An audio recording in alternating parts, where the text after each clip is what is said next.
Bonjour et bienvenue dans le quatrième épisode de notre série dédiée aux aidants. Dans l'épisode 3, nous étions allés explorer la question de l'aidance en santé mentale du côté des femmes. Je vous retrouve aujourd'hui pour ce nouvel épisode. Je suis Romain Tabonne, psychologue et aussi co-coordinateur du dispositif ZEST au CRR. Et pour ce quatrième épisode, je me suis intéressé à la problématique de l'accommodation familiale. Je suis allé rencontrer Alexandre de Connor, qui est spécialisé sur cette question.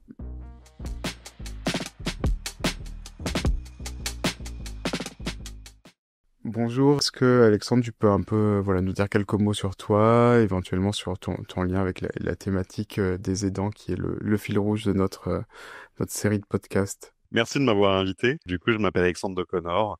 Je suis responsable d'un centre de réhabilitation au CHU de Montpellier, donc qui accueille des personnes concernées par des troubles psychiques de moins de 30 ans et qui essaye de les guider, de les aider dans leur rétablissement personnel. Et je suis psychologue, thérapeute TCC et j'ai fait une thèse sur l'accommodation familiale dans le TOC. Puis c'est un sujet que j'ai continué à étudier ensuite dans différentes problématiques.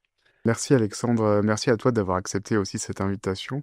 Et effectivement, c'est vrai que ce sujet de l'accommodation familiale, c'est un sujet que tu avais été amené aussi à développer au mois de mai 2024, à la journée des réseaux réhabilitation psychosociale. C'est là que nous aussi, du côté du CRR, on avait un peu plus découvert tout ce qui se cachait derrière. Donc dans cette série d'épisodes autour de la thématique des aidants, j'avais bien envie que tu développes un petit peu les enjeux qu'il y a derrière ce concept d'accommodation familiale.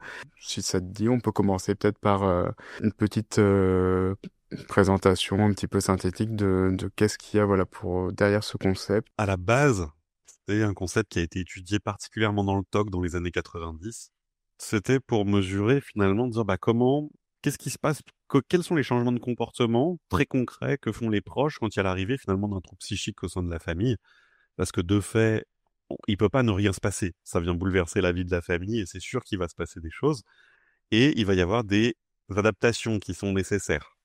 Et attention, souvent c'est normal de s'adapter, c'est important de le dire, c'est normal de s'adapter, on peut pas faire comme s'il ne se passait rien, et ne pas s'adapter, souvent ça crée des problématiques. Donc il est important de pouvoir s'adapter effectivement à l'arrivée de ce trouble psychique au sein de la famille. Mais ce qui a aussi été montré, c'est qu'il y a plein de comportements qui sont relativement intuitifs. Mon proche, il a peur de faire quelque chose, bah, je vais le faire à sa place pour le rassurer, c'est extrêmement bienveillant. Et c'est plutôt intuitif, on ferait tous ça en fait. Et c'est ça aussi que montre la littérature scientifique, c'est que c'est pas possible de ne pas s'accommoder. Intuitivement, c'est ce qu'on va faire. Mon proche, il est en détresse, je l'aide ou je fais à sa place. Mais ce qu'on a remarqué, c'est qu'à long terme, ça va finalement impacter la possibilité de se rétablir de troubles. Pas que, hein, il n'y a pas que l'accommodation familiale qui joue, mais ça peut jouer du fait que si je prends l'habitude, si j'ai une difficulté anxieuse à confronter à quelque chose qui me fait peur, et que si mon proche fait à ma place, je vais devenir finalement dépendant de ce proche pour faire cette action, pour ce comportement. Et je vais pas pouvoir réussir à le faire par moi-même et je vais être de plus en plus sensible, puisque plus je m'éloigne, moins je découvre que je suis capable de le faire, plus je me sens dépendant des autres, plus je suis convaincu que je suis pas capable de le faire, plus je suis à nouveau redépendant d'autrui pour le faire. Et ainsi de suite, ça crée un cercle vicieux. Donc l'accommodation, c'est ça, ces comportements pour rassurer à court terme la personne, lui permettre d'éviter la détresse, soit en faisant à sa place, soit en facilitant l'évitement. Si je te prends un exemple, quelqu'un qui aurait une anxiété sociale, je sais pas, on va prendre un jeune homme qui aurait une anxiété sociale très sévère, qui fait qu'il a peut-être arrêté l'école, qu'il est à la maison, qu'il ose pas sortir, qu'il ose pas faire des choses par lui-même. Et par exemple, bah, ce qui serait chouette, c'est il aurait quand même envie de retourner en formation, et pour ça, il faudrait qu'il fasse des démarches, qu'il prenne son téléphone, sauf qu'il ose pas. Et par exemple, bah, on va avoir sa mère ou son père qui vont bah, dire, OK, t'arrives pas à téléphoner, je vais le faire à ta place. Ce qui est, on est d'accord, jusque-là, bienveillant et Mm. relativement logique. Mais du coup, ce jeune homme, eh ben, il va pas découvrir qu'il est capable de passer ce coup de fil. Et du coup, petit à petit, ce qui va se passer, c'est que la famille, ça va être de plus en plus un fardeau. C'est ça qui a été étudié, c'est que d'abord, elle va faire les démarches téléphoniques, puis après, tout un tas d'autres démarches, et ça devient à ajouter à la charge mentale du parent ou du conjoint, de la conjointe, des frères et sœurs. Ça vient s'ajouter, et finalement, au début, on le fait avec bienveillance, puis quand ça commence à durer 1 an, 2 ans, 3 ans, et ben ça commence à faire beaucoup. Et on commence à le faire avec moins de bienveillance. On commence à dire, bon, ça, tu pourrais le faire. Et à la fois, on le fait quand même. Et ça va entraîner des conflits au sein de la famille. Et ces conflits vont diminuer la qualité de vie de la famille, ou avec la personne qui va se sentir coupable. Bah, j'arrive pas à le faire et elle va se sentir en culpabilité de pas le faire. Ça vient diminuer la qualité de vie de l'ensemble de la famille. Alors les proches, on dit qu'ils ont un fardeau qui est augmenté. Les personnes concernées ont une culpabilité qui va venir s'ajouter à une image d'elle-même qui est déjà souvent pas terrible à cause du trouble. Donc ça vient ajouter également une image négative de soi. Et plus ça va se produire, plus j'ai une image négative de moi, moins je me sens en confiance d'oser faire des choses, et plus finalement je vais devenir dépendant de mes proches. Et on a des cercles vicieux. Toutes les études montrent qu'en fait, les proches, ils savent ils voient bien ce cercle vicieux, ils le vivent. C'est pas moi, là, qui l'explique et ils le découvrent. Non, non, les gens, ils le savent très bien. Mais ils disent, mais à la fois, je sais pas comment faire autrement parce que, bah, il arrive pas à faire, donc il faut bien que quelqu'un le fasse. Et on m'a jamais expliqué à faire autrement parce qu'il faut aussi reconnaître que la psychiatrie adulte a souvent rejeté, les familles ou peu communiqué ou pas été assez soutenante. Alors c'est en train de s'améliorer depuis quelques années. Tu vois, bah justement, on fait des podcasts pour les aidants. Il y a des interventions maintenant qui existent pour les aidants, mais pendant longtemps, c'était pas le cas et on rejetait plutôt les familles, avec même une lecture qui était pas bonne puisque on disait, bah, vous voyez bien, regardez cette famille, elle nous exige des trucs, elle demande des choses. Du coup, ils sont chiants, c'est de leur faute si enfin, c'est de leur faute. Oui, on disait un peu ça, c'est de leur faute si leur proche va pas bien.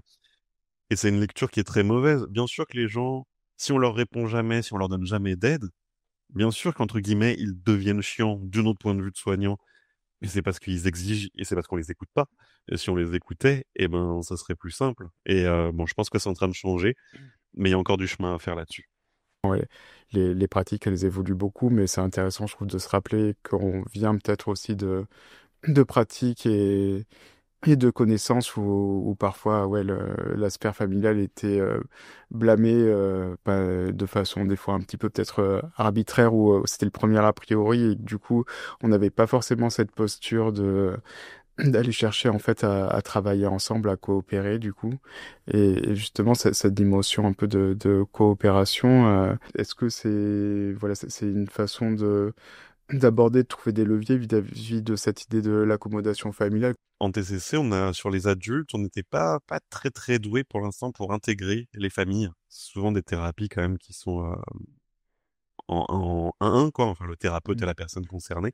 Et en fait, bah, il y a pas mal de travaux qui montrent que c'est intéressant d'intégrer les proches, les conjoints, conjointes, les parents. En tout cas, dès lors que les gens vivent ensemble, on passe beaucoup de temps ensemble, c'est intéressant de les intégrer à la thérapie. Pas forcément à toutes les séances, pas comme une thérapie familiale, tu vois, on a cette image, peut-être on va résoudre Non, c'est plutôt reprendre des situations, réexpliquer euh, les principes d'exposition, c'est-à-dire comment, bah, justement, en thérapie, on va travailler à se confronter à l'émotion désagréable. Si l'exemple, j'ai peur de passer des coups de fil, je reprends cet exemple des coups de téléphone. Ok, bah, le thérapeute, il va aider la personne à se confronter à cette peur et oser repasser des coups de téléphone. Pour ça, il faut que la famille, elle arrête de le faire, par exemple. Parce que tant qu'il y aura cette solution, bah effectivement, ce sera plus simple d'aller vers cette solution.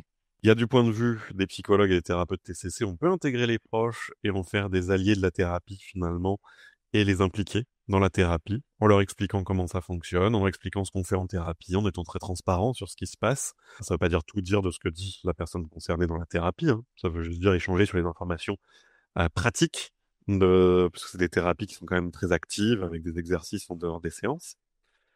Et après, il y a l'aspect aussi informer les proches sur l'accommodation. Donc nous, on a fait un groupe qui s'appelle Espoir Famille qui vise effectivement à informer les personnes sur le fonctionnement de notre unité, sur le rétablissement, qui est des fois pas toujours très intuitif, parce qu'un jeune sort d'hospice, il nous dit qu'il veut un appart, nous on le suit dans le projet, donc des fois les parents ils disent oula, vous y allez un peu vite, et du coup on vient expliquer les principes de rétablissement et pourquoi on fait comme ça. Et on enchaîne, effectivement, expliquer l'accommodation aux familles, donc expliquer pour qu'ils puissent avoir conscience et voir déjà de donner quelques pistes de comment faire autrement. Donc plutôt que de dire bah, je vais le faire à ta place, ça peut être je te propose, je comprends que ce soit dur pour toi, je te propose qu'on le fasse ensemble. Je comprends que ce soit dur pour toi, mais poser ses limites et dire et à la fois pour moi là ça devient trop, je peux pas le faire non plus. Faut qu'on trouve une solution alternative. Qu'est-ce que tu te sens capable de faire? Ou est-ce que tu peux voir avec les professionnels qui t'encadrent comment on peut résoudre ce problème? Ou pouvoir dire tout simplement, OK, aujourd'hui, je le fais à ta place. Je sais que c'est pas facile pour toi et je le comprends. Je le ferai à ta place aujourd'hui, mais un jour, je crois que tu seras capable de surmonter cette émotion et tu arriveras à le faire. Et, euh, et j'y crois. Et on porte l'espoir à la personne pour justement pas la culpabiliser et plutôt lui donner envie de se tester. Donc ça, c'est des choses effectivement qu'on peut faire, que n'importe quel professionnel, il n'y a pas besoin d'être psychologue, peut donner ces petits conseils aux familles et les aider à faire attention à ces petits comportements d'accommodation qui se produisent à la maison. En tout cas, on a des très bons retours des familles quand on leur explique un peu le principe, quand on leur dit qu'on peut être après en lien pour travailler ça avec eux, euh, ça aide. Et concrètement, quand du coup tu parles, il y a des groupes familles. La question qui me vient là un peu en tant aussi moi que thérapeute sur une part de mon activité, c'est à quel moment en fait c'est des choses qui sont co-construites avec la personne qu'on accompagne en présence de ses proches. Ce qu'on propose en groupe pour les familles, c'est sans leurs proches. Pour le coup, chez nous, il n'y a rien qui est obligatoire pour les personnes concernées, mais par contre, c'est le seul truc qu'on propose de façon systématique, c'est dès lors qu'un jeune vient nous demander de l'aide, on lui demande si on peut prendre contact avec sa famille, on explique bien qu'en fait, on va pas parler de lui, on va parler d'accommodation en général, etc. Donc l'idée, en fait, c'est pas un groupe où les gens ils viennent nous dire, bah, j'ai tel problème à résoudre, ce serait trop compliqué en groupe sur une séance de résoudre les problèmes de chacun. C'est plutôt une séance d'information. On explique ce qu'est l'accommodation. Je prends des exemples qui sont neutres, des exemples de situations qu'on a déjà rencontrées, mais qui ne concernent pas les familles qui sont présentes. Et avec quelques petites pistes, effectivement, de vocabulaire, d'affirmation de soi, de communication, pour réussir à changer déjà quelques petites choses s'ils le souhaitent. Ça, c'est la première chose. Et après, par contre, on dit aux gens, si vous avez besoin d'aide sur des situations concrètes, vous d'abord vous en parlez avec la personne concernée, parce que ne pas nous appeler à l'aide et après que la personne ne soit pas au courant, ça va pas trop le faire. Et puis on fait un rendez-vous en individuel. Souvent chez nous, c'est le case manager, le référent de parcours, qui va être présent, avec potentiellement un psychologue ou l'assistante sociale aussi, qui chez nous anime le groupe Espoir Famille également. Et on va regarder ensemble comment, des situations précises, on peut trouver un compromis, les lever, ou comment on peut prendre le relais des familles, dire bah là il fait pas ses démarches pour faire ses études. De toute façon, ça c'est nous qui le travaillons avec je sais pas comment s'appelle le jeune, Jean-François. Mm. Ben, on va voir avec Jean-François et on va travailler avec lui, qu'il puisse réussir à faire ses documents pour faire cette formation. Et puis s'il le fait pas, ce sera pas grave, c'est nous qui serons là pour gérer le fait d'avoir pas réussi à faire les documents et de voir, ça nous ouvrira peut-être une porte de dire bah, qu'est-ce qui a bloqué et est-ce que Jean-François, vous avez besoin d'aide pour lever ce truc qui bloque à faire vos papiers habituellement. Nous, ça nous dérange pas des fois d'aller à l'échec. Entre guillemets, le but c'est d'avoir essayé. Et si la chose ne se passe pas, ça va nous ouvrir une porte à dire bah, qu'est-ce qui a bloqué et comment on peut vous aider à lever ce frein pour la fois d'après. Donc finalement, on va dire aux parents, bah, on prend le relais sur ces situations. Donc vous, soufflez un coup. Votre fils, il n'a pas fait les démarches pour sa formation. Il n'a pas fait ses démarches pour sa formation. C'est notre problème, c'est plus le vôtre. Euh, donc, euh, donc ça peut être un bon moyen de lever un petit peu les choses. Et là, ça devient très individualisé. Et après, tu as le thérapeute TCC qui se rend compte que les expositions, c'est compliqué, qu'à la maison, effectivement, il y a beaucoup d'accommodations. Et là, tu vas proposer, de dire, bah, j'aimerais bien recevoir votre famille pour vous aider également, pour qu'on puisse aller tous dans le même sens, le thérapeute, la famille et vous. Ouais, je pense que c'est le but de l'intervention première pour moi sur l'accommodation, et là en fait surtout de réduire l'aspect conflit. Parce que Mm. qu'il y a un peu d'accommodation en soi, c'est pas très grave. C'est même plutôt normal, on peut pas faire qu'il n'y en ait pas du tout. Comme je dis, en fait, on essaie de différencier adaptation d'accommodation. Mais le plus dangereux, c'est effectivement l'autre aspect, c'est les comportements qu'on appelle coercitifs, c'est-à-dire ce qui va déclencher dans la détresse. La personne concernée, des fois, elle va peut-être dire, si son proche refuse de faire ou refuse d'aider, la détresse émotionnelle va faire que la personne concernée va peut-être avoir une crise de larmes, ce qui va créer une culpabilité chez le proche, ou peut-être des fois dire, bah, tu me comprends pas, ou tu comprends pas mes difficultés, et du coup, ça va créer, des fois une forme de chantage affectif, et du coup, c'est aussi lever ça, parce que ça, c'est le plus problématique au sein de la famille, en fait. S'il y a ces actions, ces comportements de chantage affectif, etc., ils vont augmenter les conflits familiaux, mettre tout le monde pas bien, parce que les gens qui font un chantage affectif, sur le coup, c'est la détresse qui parle. Une fois que c'est passé, ils s'en veulent profondément d'avoir fait ça, ils ont honte, ils se sentent coupables, et ça va encore plus dégrader l'image qu'ils ont d'eux-mêmes, et ils vont se sentir d'autant moins capables d'avoir des outils de gestion émotionnelle. Si on a une image de soi très dégradée, on se sent incapable de faire des choses. Il faut pouvoir effectivement aider les familles qui vivent ces situations à la maison, qui sont devenues hyper conflictuelles, à les lever le plus vite possible. Ou éviter de tomber là-dedans après plusieurs années parce qu'il y aurait eu une accommodation qui aurait fait que croître et qui finirait par arriver sur des situations comme ça. Donc effectivement, pouvoir éviter ça, je pense que c'est extrêmement important. Et ça, les familles, on va avoir du mal à le faire toutes seules. Il faut de l'aide en fait à un moment. Et je pense qu'il c'est important que les professionnels aient ça en tête, ces concepts-là en tête pour pouvoir aider rapidement les familles à se désengager de ces situations problématiques.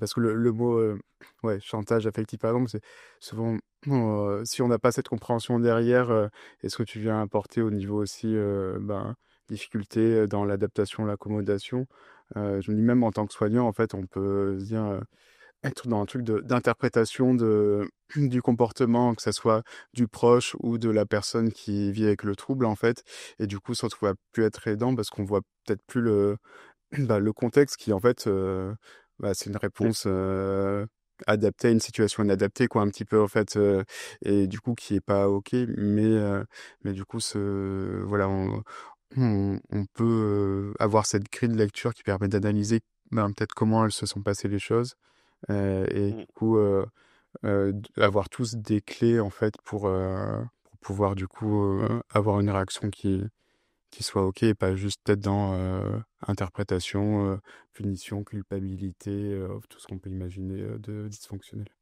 C'est ça. Mais je pense que c'est important de spécifier que les soignants n'aient pas une lecture biaisée et bien recontextualisée. Moi, ça me fait écho du coup à la situation aussi, de 2 personnes, que je suis amené à connaître dans ma pratique professionnelle du coup, qui sont, Joachim et Florence. Voilà, Florence, c'est une personne que j'accompagne en psychothérapie et Joachim, c'est son proche aidant du coup. Et pour cet épisode, je trouvais ça intéressant aussi de pouvoir te faire part de leur questionnement à eux. C'est ben, deux personnes qui justement ont pu vivre des choses dans ce que tu évoques, qui peuvent les vivre, qui ben, souvent voilà, ils peuvent avoir des moments où ils sont en discussion, en échange sur ben, comment est-ce qu'on fait avec ce trouble, avec ce qu'il agit et la façon dont ça peut se répercuter du coup sur notre relation. Ouais, quand j'ai su qu'il y avait l'opportunité de pouvoir aussi ben, échanger avec toi là-dessus, tout de suite ça m'a fait écho un peu à des choses. J'en ai parlé à Florence qui était ben, très intéressée de pouvoir te soumettre voilà quelques questions autour de ce concept d'accommodation familiale. Je vais essayer de lancer la première question. Y a-t-il un moment où on peut dire qu'un cas est trop grave, que la souffrance est trop importante pour envisager de supprimer ou réduire des accommodations? Par exemple, s'il y a une perte d'espoir ou un risque suicidaire, ou si la personne n'arrive plus à s'alimenter. Alors moi, j'ose croire qu'il n'y a jamais de cas trop grave pour avoir de l'espoir et pour croire que ça peut s'améliorer. En tout cas, c'est la posture que je choisirais théoriquement d'avoir dans un cas où je suis thérapeute, c'est pouvoir effectivement toujours y croire que c'est possible. Euh, Ça va aussi dépendre des situations, des types de difficultés et de quelle accommodation on parle. Par exemple, dans les troubles anxieux, c'est justement sur des situations très graves qu'on va commencer par lever l'accommodation. C'est souvent le plus simple pour pouvoir s'exposer, c'est-à-dire en TCC, on pratique l'exposition, donc le fait de se confronter aux émotions désagréables pour apprendre qu'on est capable de les surmonter. Et justement, se franchir cette aversion à la détresse, parce que justement, le problème, c'est de considérer l'émotion comme étant quelque chose d'intolérable, alors qu'en réalité, on est tous capables effectivement d'accepter et de tolérer nos émotions. Moi, je pense pas qu'il y ait de cas qui soient trop graves où on puisse pas essayer. Par contre, c'est comment on le fait, dans quelle mesure, on supprime pas. Ça veut dire, on parle pas aux gens de l'accommodation, on leur dit de supprimer tout d'un coup. Ça, ce serait terrible en fait. Enfin, ça va mettre la Mm. personne très en difficulté. Il faut surtout pas faire ça. On enlève une petite chose après l'autre, en discutant ensemble, en choisissant que tout le monde soit d'accord dessus, et ainsi de suite, cette façon progressive, avec ce que la personne, elle est d'accord pour faire comme compromis. De dire, bah là, je suis prêt à me tester, ok, je suis d'accord pour que mon proche, il fasse plus ça. Après, lever l'accommodation. Si la personne est à risque suicidaire, de toute façon, on se pose même plus là de l'accommodation, on est effectivement sur une prise en charge sanitaire, donc déjà préserver la vie. Donc souvent, ça va être une hospitalisation. Donc en fait, on n'en est pas à ce moment-là, en fait, de se poser la question sur l'accommodation s'il y a un risque suicidaire. Cette question-là, elle est toujours présente. Est-ce que on lève l'accommodation ou pas? Mais mais par contre, voilà, elle peut être discutée. Tout à fait. C'est pas rigide, ça peut être flexible. À certains moments, on va accepter. Même moi, en tant que thérapeute, les gens, je leur explique pourquoi je les rassurerai pas, pourquoi je rentrerai pas justement en accommodation. Mais des fois, il y a des gens, ils sont très en panique et je leur dis, bah, je vous laisse le choix. Si vous voulez, je vous rassure, je peux le faire. Vous savez pourquoi je préfère Mm. pas le faire. Vous savez que ça peut être pas terrible pour vous et c'est pas, en tant que thérapeute, moi, le but, c'est que vous alliez mieux. Si je vous rassure, finalement, je vais vous nuire, je vais renforcer, je vais donner moi, j'appelle ça donner des croquettes au trouble. Pour moi, le trouble, c'est un monstre. Et à chaque fois qu'on rassure, on rassure pas la personne, on permet au trouble de faire encore plus sa place. Et je leur dis, si vous voulez que je lui donne des croquettes, je le fais. C'est vous qui décidez. Vous avez le droit, des fois. Ok, je veux bien. Alors souvent, les gens vont me dire, bah non, du coup, le faites pas, je vais te le dire. Ça m'arrive que des fois, ils me disent, là, ouais, là, aujourd'hui, j'ai besoin que vous me disiez que ça va aller. Ok, bah, ça va aller. Ouais. Voilà, c'est pas rigide. Mm. Ok. Bah, merci pour ce partage aussi. Pareil, je note aussi pour ma pratique. Je trouve ça assez intéressant de pouvoir échanger comme ça.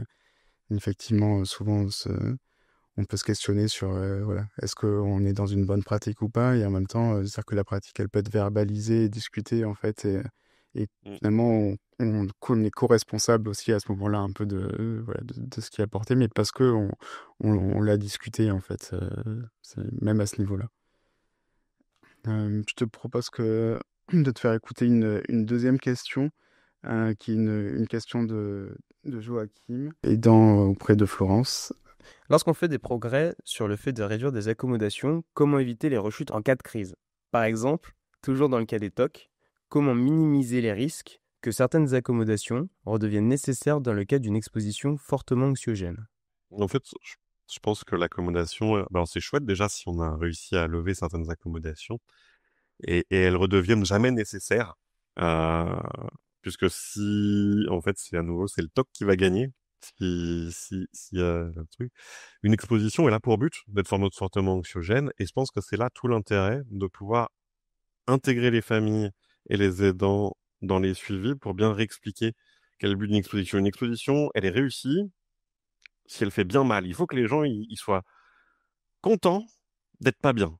C'est ça le principe en fait. Et c'est contre-intuitif, mais en fait, si on est bien d'anxiété et qu'on est bien mal, eh ben c'est super, on est très content. Donc là, il n'y a pas d'accommodation qui devient nécessaire parce que le but n'est pas d'apaiser, le but est d'être pas bien. Donc en fait, vu que le but était d'être pas bien, alors attention pour les gens qui connaissent pas les TCC, on fait pas ça à la sauvage comme ça a été expliqué pourquoi on le fait avant, les exercices sont définis. Et c'est important quand on fait des exercices, effectivement, que le proche il soit au courant de quel est l'exercice d'exposition et quelle est la prévention de la réponse, c'est-à-dire qu'est-ce qu'on va faire derrière, qu'est-ce qui va se passer. Je sais pas, ma sœur, ma conjointe, mon enfant va être mal, je ne dois rien faire. D'accord? Malgré s'il me demande, mais t'es sûr que ça va, je ne rassure pas, je ne dois rien faire. Mais ça a été discuté avec la personne concernée, avec le proche, au préalable en séance. Parce qu'effectivement, sinon, ça peut donner l'impression que c'est extrêmement cruel ou autre, alors qu'en réalité, c'est une chouette opportunité. C'est le plus beau cadeau qu'on puisse faire à quelqu'un, de lui montrer qu'il est capable d'accepter ses émotions désagréables et qu'il est capable de les surmonter. Euh, voilà, il y a des gens qui vont dire des fois, mais c'est cruel d'avoir des émotions désagréables. Et c'est là où il faut changer le regard même des proches, eux-mêmes sur leurs propres émotions. Les émotions désagréables, ne c'est pas quelque chose de mal, c'est pas quelque chose de cruel, c'est juste quelque chose de désagréable, mais néanmoins très utile. Heureusement qu'elles sont là, ces émotions. Donc, euh, donc voilà, faire changer ce regard sur l'émotion, je pense que c'est ça qui est extrêmement important pour qu'en fait, au lieu de se dire ah mais là il est vraiment pas bien dans l'exposition, c'est super, il est pas bien dans l'exposition, c'est qu'il est super fort, il est super courageux, bravo à lui ou bravo à elle. On apprend peut-être à tenir des postures parce qu'elles ont été discutées, et à un moment donné, peut-être en dehors de moments de crise, un peu comme l'établissement de directives anticipées ou de plans de crise conjoints, on a discuté un peu de comment est-ce qu'on essayait de réagir dans cette situation, et par contre on va s'y tenir aussi, et savoir pourquoi on le fait, et en fait ça peut être même chouette dans un sens pas forcément agréable, mais en tout cas chouette de se dire bah on arrive à faire ça du coup. Exactement. Je dirais que c'est même les soignants qui doivent aussi changer leur représentation par rapport à leurs émotions. Parce que même les soignants s'accommodent beaucoup, parce que des fois eux-mêmes, ils ont cette croyance comme quoi il faut pas que les gens soient confrontés à une émotion désagréable. Prochaine question est de Florence. Je la lance. Comment faire quand le proche aidant ne veut pas participer aux séances de TCC pour diminuer l'accommodation, ou qu'il ne veut pas participer à des groupes de soutien, d'information ou autres, parce qu'il trouve que c'est inutile ou une perte de temps? Alors, effectivement, il y a des proches qui ne sont qui pensent effectivement, bah, il y a chacun a ses visions, mais il y a des gens qui se disent, bah, tout ce qui est la psychologie, la psychothérapie, la psychiatrie, tout ça, c'est des trucs qui servent à rien, c'est des charlatans qui savent pas faire. Bah, peut-être, je ne sais pas. Moi, j'aurais tendance à dire qu'on essaye de faire de notre mieux pour aider les gens. Moi, ce que j'aurais envie de dire, effectivement, à ces personnes, c'est souvent les proches, ils sont quand même à la maison, bien en difficulté. Prendre ce temps à court terme, ok, ça prend du temps de venir en séance ou de participer à un groupe, mais à long terme, on gagne du temps puisqu'on va savoir comment agir. Alors que si, comme j'expliquais précédemment, il y a des cercles vicieux qui s'installent et qui prennent de plus en plus de place, ce qui va nous prendre de la place et ce qui va diminuer la qualité de vie, c'est finalement tout ce haut niveau d'accommodation et de conflit qui va avoir lieu. Donc en fait, c'est un mauvais calcul, je pense, de pas vouloir s'impliquer. Bah, ça fait qu'à long terme, on va le payer beaucoup plus cher que si, à court terme, on choisit de dire, OK, je prends du temps, mais on résout les problèmes rapidement. En tout cas, on essaye d'améliorer les choses rapidement. Euh, voilà. Mais après, on peut pas convaincre quelqu'un enfin, on peut pas forcer quelqu'un à faire quelque chose malgré lui. Donc, je crois que le but, c'est peut-être d'essayer de dire des techniques là d'affirmation de soi. Moi, en tant que personne concernée, j'aimerais que tu puisses t'informer. Euh, Ça me ferait plaisir. Et pas dire ouais, tu t'en occupes pas, ça te préoccupe pas, tu te sens pas concerné. Plutôt vraiment quelque chose de son propre ressenti. J'aimerais vraiment beaucoup que tu le fasses. J'ai l'impression que ça pourrait nous aider. J'ai l'impression que ça pourrait améliorer les choses. Je serais vraiment ravi que tu puisses venir. Voilà, des formulations comme ça pour essayer de faire comprendre à la personne à quel point c'est important qu'elle puisse s'informer.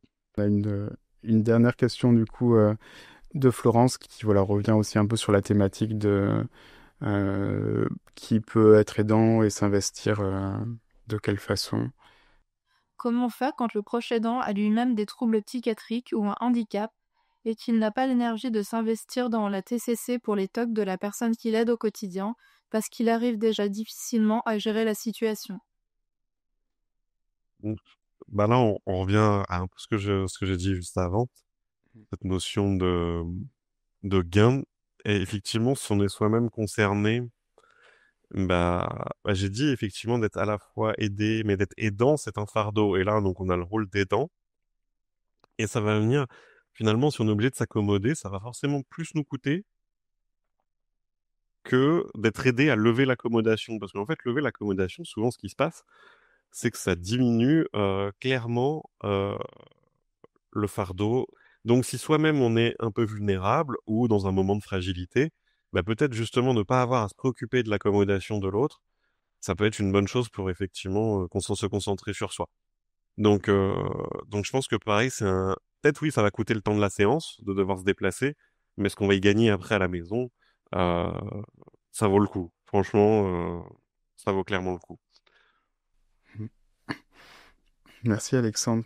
Et c'est vrai qu'en t'écoutant, je me disais aussi, bah, il y a l'énergie en fait pour essayer de travailler à faire évoluer ces choses-là. Il y a l'énergie qu'on dépense en faisant des accommodations. Parce qu'en parallèle, je me disais, bah, oui, je pourrais aussi en tant que proche me dire, bah, de toute façon, il y a un moment donné où non, bah, juste si c'est trop, c'est trop. Et puis moi, je fais plus rien. J'arrête. Voilà, tout ce que tu me demandes comme adaptation, comme accommodation, bah, juste, je vais arrêter. Maintenant, c'est trop. Ça fonctionne peut-être très rarement comme ça. En tout cas, j'ai pas été amené à avoir des situations comme Mhm. ça. Justement, s'il y a cet enjeu-là de l'accommodation qui est présent, c'est que en fait, voilà, au départ, on a un peu cette relation où il y a de la bienveillance, de l'aidance, en tout cas de la volonté d'être là pour l'autre et que du coup c'est un peu illusoire ou en tout cas extrêmement peut-être douloureux de tous les côtés que si on arrive à ces moments où on se dit juste bon ben ok on claque les portes et puis c'est fini.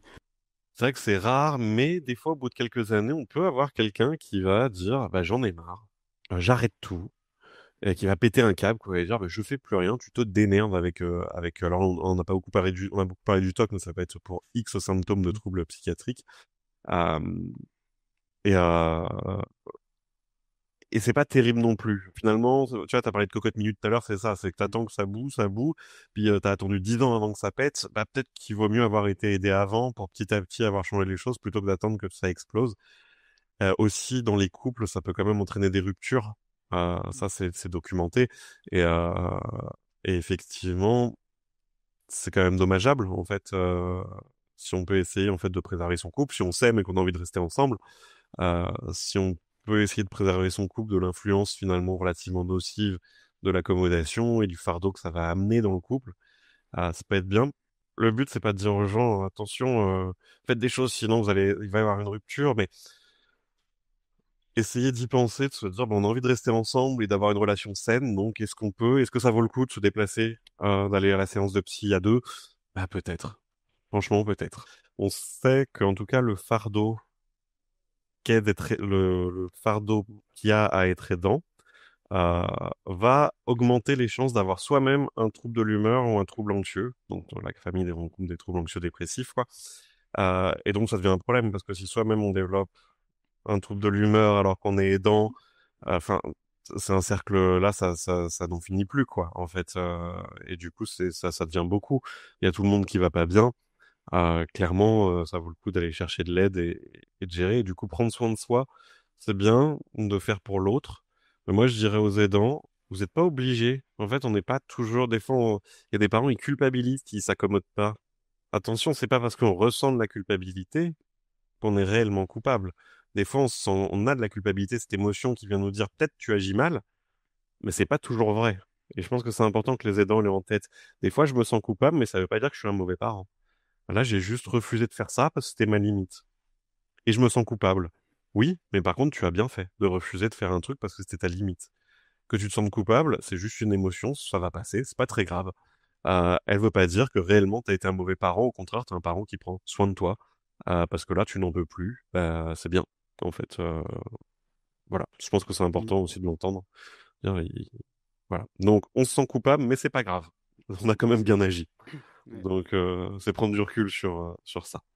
Je reviens sur une question un peu de limite qui, enfin, moi, a pu me questionner des fois. Je sais pas si dans ta pratique, dans la pratique sur ton service, tu as pu avoir aussi ces situations où des fois, là, en tant que psychothérapeute, ben, on a un peu abordé ces choses-là, où on a invité la personne qu'on accompagne à pouvoir l'aborder avec ses proches, et on reçoit à nouveau un proche, et c'est des situations qui restent quand même rares, hein, quand même aussi, mais où le proche revient après en disant, ah bah du coup, voilà, j'ai fait bah, tout comme vous m'avez dit, bah, j'ai tout arrêté là, bah oui, bah, j'ai pas eu tout, voilà, là, bah effectivement, mais j'ai pas cédé, hein, j'ai vraiment pas cédé. Et là où on voit qu'il y a un positionnement rigide et on se dit, à la main, si on bascule sur un truc, c'était pas ça en fait, le truc, Mm. et qui peut s'entendre par le vécu émotionnel et du moment et tout, mais où en fait, voilà, ces situations où des fois, dire, on a soit alors les choses ont été effectivement pas totalement saisies, il faut peut-être un peu replacer les choses, Mm. soit c'est juste que aussi c'est voilà, une réaction face à un moment donné. Ouais, ouais, bah, il y a ces situations-là et c'est pour ça. Moi, je pense qu'il faut avoir bien expliqué sur quoi on se mettait d'accord, quel était le compromis. On prend une situation, on explique. Euh, je pense qu'il y a des livres alors, qui sont en anglais, mais où il y a une espèce de contrat. On dit, alors, sur telle situation, habituellement, il se passe telle chose. Tu as besoin de réassurance, tu me demandes de faire à ta place, etc. Là, on a prévu ensemble avec le thérapeute que cette fois-ci, on ferait de telle façon et que je te dirais telle phrase. Tu es capable de surmonter ça, je te fais confiance, je crois en toi. Ok. Et c'est tout. Et il y a le contrat qui est signé et on demande ni plus ni moins. Voilà. Enfin, qui est signé. On fait pas signer vraiment les gens, hein. On est d'accord, ça sert à rien. Il y a pas, ils sont pas à s'engager. Ils le font pour eux. Mais en tout cas, il y a un contrat qui est posé de dire ce que chacun est d'accord pour ce soit fait pour la prochaine fois. Et au moins, c'est clair, comme ça, on évite effectivement le fait de, ouais, j'ai tout supprimé d'un coup, qui vraiment ne marche pas. Hein, c'est vraiment la situation, il faut pas faire ça. Vraiment. Je le dis parce que des fois, les gens, quand ils entendent l'accommodation, ils disent, OK, je vais plus m'accommoder. Non, non, non, on s'emballe pas. On commence à enlever certaines choses d'accommodation pour donner du pouvoir d'agir à la personne, tranquillement. Et on le décide ensemble, on en parle, ça doit être transparent. Je pense que ça, c'est important. Donc oui, ça prend du temps. Des fois, on aimerait que tout se supprime d'un coup. C'est pas possible. En fait, il n'y a aucun changement humain qui se fait comme ça, brutalement d'un coup. Ou si on le fait brutalement d'un coup, ça va souvent pas marcher ou avoir énormément d'inconvénients. Donc ça se fait effectivement dans l'échange, la construction, avec une notion de progressivité aussi bien souvent. Et ça peut être formalisé, contractualisé aussi. Ça, en tout cas, il peut y avoir aussi des supports un peu qui peuvent peut-être aider à garder des traces et à se dire un peu ce dont on a convenu ensemble.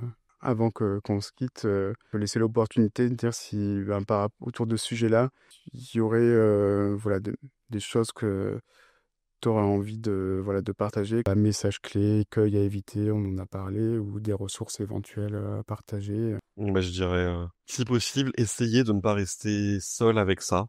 Moi, j'ai vu énormément de familles qui disent, bah, on n'ose pas appeler les soignants. Bah, osez. Osez les appeler, osez demander de l'aide là-dessus sur ces situations. Je pense que ça vaut le coup d'essayer de le faire. Alors, il y a des parents qui me répondent, ouais, mais dans certains endroits, on est mal reçu. Oui, et dans d'autres, vous serez probablement bien reçu. Donc, ça vaut le coup d'essayer. Demandez de l'aide. N'hésitez pas à aller vers les associations de famille. On sait qu'il y a l'UNAFAM, mais maintenant, il y a d'autres aussi possibilités.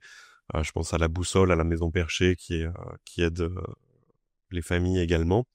Voilà, il y a d'autres, en tout cas, pérédances familiales qui existent. Maintenant, dans certains secteurs de psychiatrie, il existe des unités dédiées aux familles.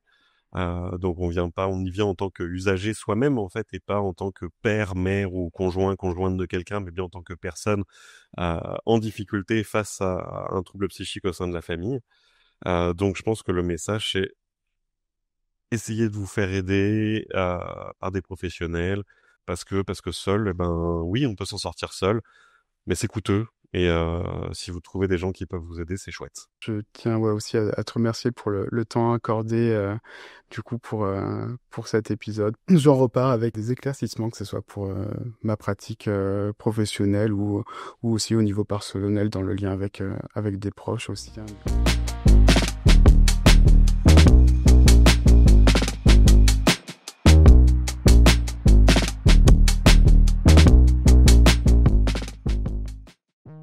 Graines de Réhab est un podcast porté par le Centre ressources de réhabilitation psychosociale du Centre hospitalier Levinatier, en partenariat avec le dispositif ZEST.